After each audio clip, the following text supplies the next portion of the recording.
Hey everyone, welcome back to the library. It's Tabletop Tuesday, and it's time to talk about another set release for the Digimon Card Game. BT05 Battle of Omni comes out on August 6th, with pre-release events going on this weekend. If you plan on attending, you might want to know what to expect in this powerful new set. Let's dive in and take a look at what you'll find. Let's go ahead and address the level 7s in the room. If you're a fan of Omnimon, you know what we're here for this time around. This set has not one new Omnimon, but 4 different types of Omnimon cards, as well as savage new options to supplement them. Omnimon's a heavy hitter with 14,000 DP, Blitz, which lets him attack on the turn he's played, an unsuspend ability when digivolving, and a neat defensive trick that lets you return his level 6 Digivolution to your hand to prevent an opponent's removal effect. All of this is packed into a card with a hefty play cost of 15, but that's because he can digivolve into a red or blue Digimon for 4 memory. Omnimon Zort comes in at play at a cost of 15 and a Digivolution cost of 6 onto a black or purple Digimon, but is packing heat at 15,000 DP. Additionally, when digivolving, you get to trash the top 3 cards of your deck, then return 2 black or purple Digimon of cost 8 or less to the field without paying their cost. And when he attacks, you can return his level 6 Digivolution to your hand to delete an opponent's suspended Digimon with play cost of 12 or less. This will make your opponent think twice before rushing in to knock out those last few remaining security cards. Both Omnimons on each side have even more powerful levels they can reach in their secret rare cards.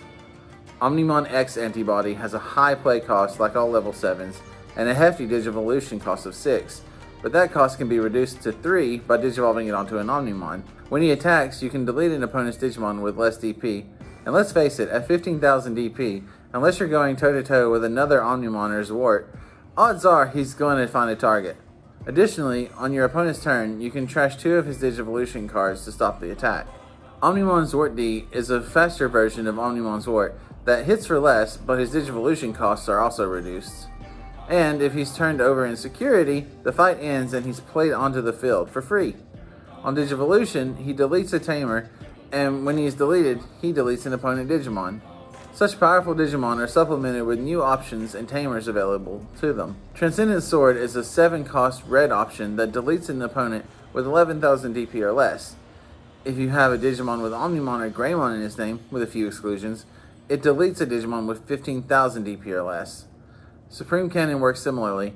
It's a 3-cost blue option that returns all of your opponent's Digimon with 3,000 DP or less to their hand, but if you have a Garurumon or Omnimon, it becomes Digimon with 5,000 DP or less.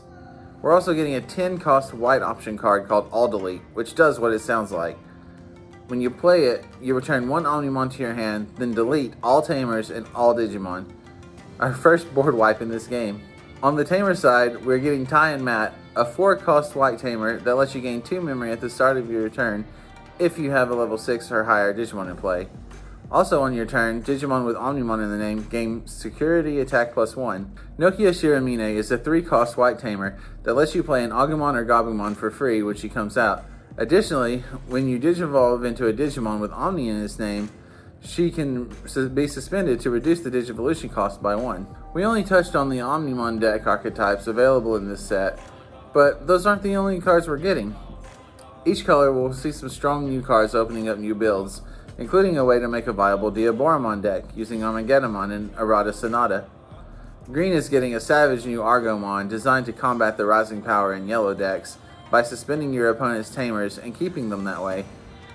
Yellow is getting support for a warrior type of tribal deck archetypes from Lord Nightmon. A Sora and Joe Tamer card continues to lend strength to the blue archetype of Digivolution removal. There's so much more that I can't touch on in such little time, but hopefully this quick rundown will prepare you for the kinds of cards that you'll come across once Battle of Omni releases on August 6th. As always, thanks for watching, good luck on those pulls, and we'll see you next time.